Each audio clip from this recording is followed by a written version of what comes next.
There was in the place where we lived an unusual excitement. Welcome to Gospel Tangents, the best source for Mormon history, science, and theology. I'm Rick Bennett.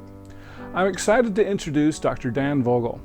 He's an amazing author and historian, and he's written an amazing book called The Making of a Prophet. So we're going to be talking a lot about the first vision accounts in our next conversations. And the other thing that I really thought was interesting in part one of our interview is we're going to be talking about his early life growing up Mormon. It turns out Dan was quite a fan of Bruce R. McConkie. Who'd have thunk, huh? So we'll learn more about his turn away from beliefs and find out more about that. But I thought this was a really interesting part in part one of our conversation. So I encourage you to check out our conversation. In our tagline, one of the things that we say is we are the best source for Mormon history, science, and theology. The reason why I make such a statement is because we have some of the most amazing guests. And I just want to point out, the Mormon History Association meetings were this past weekend. And so two of the people that I interviewed last year, Daniel Stone on the Forgotten Prophet, William Bickerton, won the Best Biography at Mormon History Association Awards, as well as Dr. Jonathan Stapley for his work in The Power of Godliness. So we had both of them on, and I've got a special sale going on right now. If you want to buy either one of these transcripts, of course you can listen for free, but who would like to do that when you can have a nice book like these? So at any rate, those are on sale on Amazon, so I'll post a link to my page there, and if you want to get those before they go out of sale, they're awesome authors, and these were awesome interviews, so I encourage you to check that out. Now back to our conversation. Well, welcome to Gospel Tangents. I am really excited. I've got an awesome guest. Could you go ahead and introduce yourself? I'm Dan Vogel. Welcome to Gospel Tangents. All right. Well, thanks. Yeah. Well, so we're all the way out here in Ohio, and, I have a question. It seems like I remember you were a California boy. How did you end up in Ohio? Well, when I was about 34, I met my wife. She had a job opportunity in Chicago. We went there for 10 months. Then she got transferred here. Now she's a school teacher, public elementary school teacher here. And we decided to stay. And we've been in Ohio for about 26 years. Okay. Well, that's fantastic. Now, can you give us a little bit more of your background? Tell us a little bit more about your California upbringing. Are you a California Mormon kind of a guy? Is that? Well, my ancestors were converted in New York, actually, in the Liberty branch of New York. So you've got pioneer ancestors? Oh, yeah. I didn't know that. Warren Foote came across the plains. Warren Foote, that's how he got his name. No, I'm just a little joke. But David Foote and Irene Lane were Warren Foote's parents, and David Foote converted, but Irene Lane did not. She was a good Methodist, and her brother was the famous George Lane, the minister that preached in Palmyra in 1824-25, in that revival that got Joe Smith excited about which church is true, although it's 1824-25 and not 20. Okay. So David got converted. He died in 1845 in Nauvoo and was buried there. And Irene converted about that same time. She held off. She did get converted. She converted at his death, essentially? Is that what you're Around that time. I can't remember if it's before or after. But she died shortly after that, and she was buried in the Nauvoo cemetery also. Warren Foote was a captain of 50 or 100, I can't remember which. But he came across the plains, and he actually became a school teacher. And he kind of delayed his conversion also. But he did get converted in Nauvoo, I think it was. And they were in Kirtland for a while and saw the mummies and the papyri and the temple. They took a tour of that and saw the mummies there. And then he was assigned to the Muddy Mission in southern Utah, near St. George. And he was a school teacher. That's what it was called, the Muddy Mission? Yeah. I can't remember why, but wow. I think it's a name of some geographic thing. But his diaries, he's got real nice writing. He's somewhat educated because he's a school teacher, writes well, and great penmanship, better than mine. And then his son, George Albert Foote, Okay. named after George Albert Smith, the church historian. Mm-hmm. And he ended up in Farron, Utah, raising horses. And then when he retired, he got older. He lived in Salt Lake, just a couple of blocks from Temple Square, actually. My grandma, Arvilla Vogel, she was in about 11 sisters and one brother. And her sister and my grandma were maids in a rich Mormon family's mansion somewhere. I forget what the names of these guys were, but they moved to L.A., and my grandmother and her sister went with them. And there she met my grandfather, who was a non-Mormon, but had just got out of fighting in World War I in France. He was a twin. They're from Pennsylvania Dutch, Vogel. And the other brother was Oliver and Wilbert. Wilbert was my grandfather. Oliver got killed in France. And then, so my grandfather, he joined.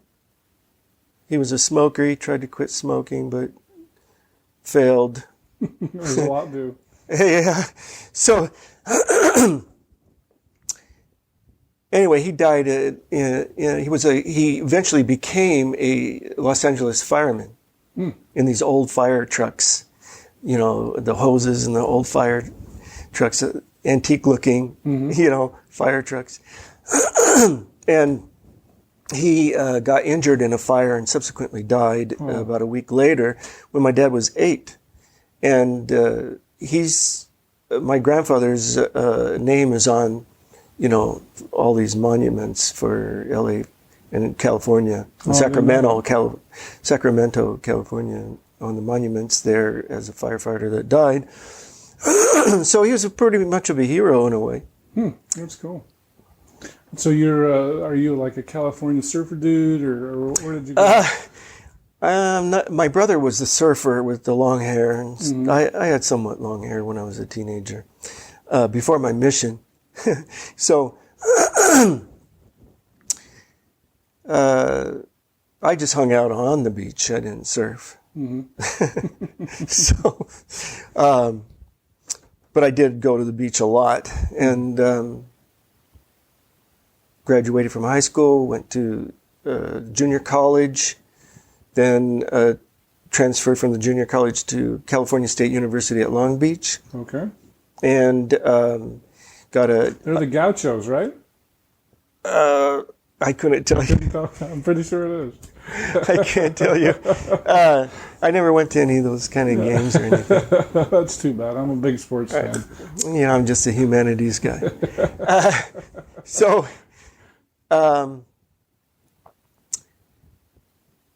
I majored in history and took a lot of psychology classes. I didn't get a minor in psychology because I didn't want to do the statistics class. Oh, see, I teach statistics. So I'm not a math guy. Yeah. Anyway, I started out. I did start out at pre-law. Went to philosophy, and then ended up in history because I liked that better. Okay. So I kind of tried to blend it with the history of ideas. Intellectual history really is. I like to know how things start and how they kind of develop.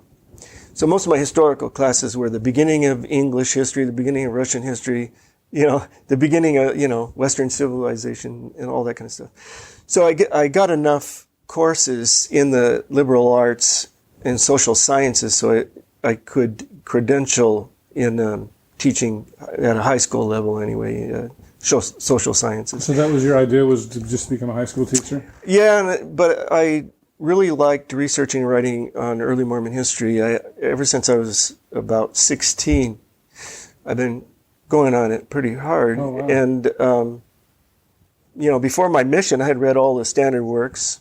I had practically all the inspired version, all the changes underlined in it. From reading Bruce R. McConkie's New Testament commentary. Nice. When I read those 3 volumes as a teenager. You were a McConkie Mormon then? Yes. Wow. And he came to my mission. Oh, really? Yeah, he came to And my where mission. Where did you go? Birmingham, England. Nice. Yeah. And he came to my mission. He was one of my heroes because he was a scriptorian. I was kind of a scriptorian myself. Mm-hmm. As a kid, I was really gung-ho on seminary, going to seminary and raising my hand. Oh, I know that. So I was very annoying. This is early morning seminary, I guess. Not like oh, Utah. Yeah. I used to get for the people outside of Utah that don't have release time seminary. It's too early for me. Oh, well, the teacher that taught the class volunteered to pick me up and take me, and so I'd have to go extra early. Oh. Even like 5 o'clock in the morning. I used to get up in high school and go with the teacher. That's tough, man. Did you take a nap while you were waiting for seminary to start? When I was young, I didn't need to. Oh, okay. I had lots of energy. Nowadays, I take a nap. I have to take a nap. Yeah. I get up at 4 in the morning on days I work, and only work like 3 days part-time. But the rest of the time, I'm in my office here. I get up with my wife when she goes to work at 6 o'clock. So. Oh. And then you take a nap later in the day. Yeah, definitely. Whether I want to or not. Well, great. So you served a mission in England. So were you still a McConkie Mormon on your mission then? Oh yeah, definitely. Okay. I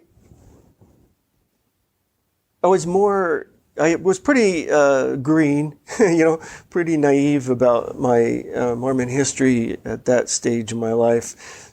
I read Joseph Fielding Smith, Answers to Gospel Questions. I read all those volumes. I had journal discourses when I was a teenager on my shelf. And my parents had books. I read their books. They're the ones that actually had the Joseph Fielding Smith books. Mm-hmm. And I would go to Deseret. I would save my money, go to Deseret Book in the city of Orange in California, and buy books. I'd buy Bible commentaries also, because there was a Deseret Book, and then near there was a Christian bookstore, and I would go there and get Bible commentaries. And on my mission, I was reading these commentaries. I would buy commentaries in England, even in Bible dictionaries, and be reading through all of those. On my mission, I started becoming a little more sophisticated. I was meeting ministers, and I love to debate ministers and, do scriptural chasing with them. I enjoyed that too, actually. Well, it broke up the monotony of getting doors slammed in your face. Right. But, and that was stimulating and, interesting to hear their versions. Mm-hmm. They weren't too sophisticated on Mormons. There was one, a Reverend Cuthbert, who was an Elam Pentecostal minister, who had come to Salt Lake and met the Tanners, and he had the Tanners' materials in his office. Oh, okay. And he introduced me to them, although I had no idea who they were. Right. He goes, "You don't know the Tanners?" No, I don't know who the Tanners are. I've never heard of them.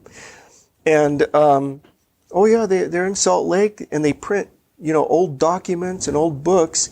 Even professors at BYU buy their stuff, And they have this modern microfilm company that's near the baseball field. Right. So my friend and I, this first summer after we got back from our mission. Can I ask what year this is, or is that? Oh, that's okay. So I went on my mission in December of '74 So 76. This would be the summer of 77 probably. Okay. And we went there to see some old missionary companions, you know. Uh-huh. While we were there, I go, let's find this modern microfilm company, because he said it was right above their door, you know. Which is now Utah Lighthouse Ministries. Yeah, right. Utah Lighthouse Ministry now. So I went around Salt Lake. I had no idea where anything was except Temple Square. And so I'd ask people, where's the baseball field? And they would go down here, go down there. So I found the baseball field. It's on 13th South. I go there all the time still. Okay, I still don't know. I have to have people take me there. But I drove around the baseball field until I saw the house with modern microfilm above the door. So I went in. Sandra was there in the living room, and their stuff, their books were around, and I was looking at them. I bought there. I go, what's your major stuff? You know, Shadow of Reality, Case Against Mormonism. I bought those. And then my friend drove home, and I read all the way. And I go, there's got to be answers to this stuff. So, and I was working through it. And eventually I go, well, I got interested in the first vision, and I got a hold of Wes Walters. We wrote back and forth a few times. I got a hold of Mike Marquardt on the Book of Abraham. Was one of my issues, and I was doing research. And while I was doing research at BYU on the first vision, Milton Backman came in, and I started talking to him. So you just went to BYU on your own? On my own. The next summer, okay. You know, every summer I went to BYU and I did research on my vacations. Part of education week or something, or no? No, just on my own. On your own. On my vacation. Wow, that's a weird vacation for a 20-year-old, right? That's the way I was. Well, I was just really interested in Mormon history. Wow. Even as a believer. But one of my phases was that, okay, I'm still a believer, but I have to admit that Wes Walters has a good case on there not being a revival in 1820 in Palmyra, which no one really, even now, disputes. They might dispute what that means, but they don't dispute that there wasn't a revival, you know. But there's also, you know, the issue of the revival Joseph Smith describes exactly fits the one of 1824-25. So I would argue that he moved it back for a reason. And you have to pay, we'll get to that, but you have to pay attention to the why did he move it. Okay. Yeah. That's interesting. So, is it safe to say that you're a convert of Sandra Tanner then? Is that no. Their stuff really didn't, you know, it got me going in that direction. Okay. A more serious, you know, historical analysis. So they were, okay. Were they a catalyst? Put it this way, evangelicals, you know, more or less it's a Bible interpretation, a war of interpretations, and it really doesn't go very far. And back then, especially, when they would talk about Mormons and, you know, being satanic or whatever, had no effect on me whatsoever. So, but the Tanners were more historical based. And then there was the Dr. Clandestine came out, and there were some interesting ideas there back and forth. And so that starts you down the road. And so I was a history major in the university, and I learned tools there. I also learned tools from reading Bible scholars and their methods of analyzing literature, you know, the Old and New Testaments in a with literary tools and like rhetorical criticism or form criticism, source criticism, those kind of things. And you learn those, and I was starting to apply those methods to the Book of Mormon. Okay. And Doctrine and Covenants and Pearl of Great Price. So, and it opens up a whole different avenue of inquiry, you know. So I would say learning those methods in the university is what probably gave me the tools to finally figure things out for myself. Okay. So right before we turned on the camera, we were talking a little bit about, would you consider yourself to be a critic or an apologist, or where do you fit on that scale? Well, I'd definitely be in the critic camp. I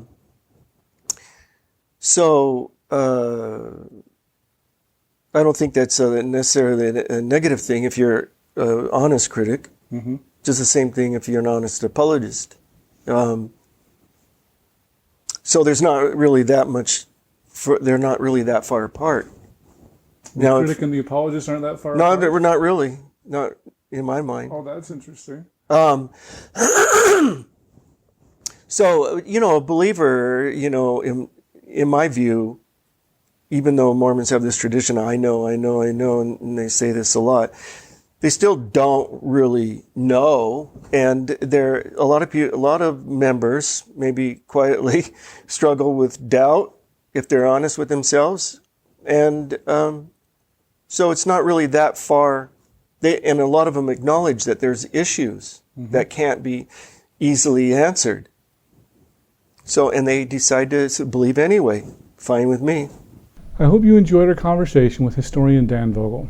In our next conversation, we'll talk about how Dan believes a non-believer can believe that the Book of Mormon is inspired. If you don't believe the Book of Mormon's actual history, but it could be inspired by Joseph Smith's definition of what is inspired, then you have to believe that he used a little deception to sell that revelation, that he had a revelation and it's inspired, but he has to sell it to other people to make it as hard for them to reject his revelation as possible. If you'd like to hear the entire interview uncut, please support Gospel Tangents and become a subscriber. For just $5 a month, go to patreon.com/gospeltangents and you can hear the entire interview. And you can also get transcripts available at either our Amazon website, or if you want to give the money to me and not Amazon, please subscribe on my website at gospeltangents.com and you can click the yellow subscribe button. Of course, we're also on Facebook, Twitter, and all the other places. Make sure you subscribe on iTunes at tinyurl.com/gospeltangents. And don't forget to click here to subscribe on YouTube, here for a transcript, and over here we've got some more of our great videos. Thanks again for listening.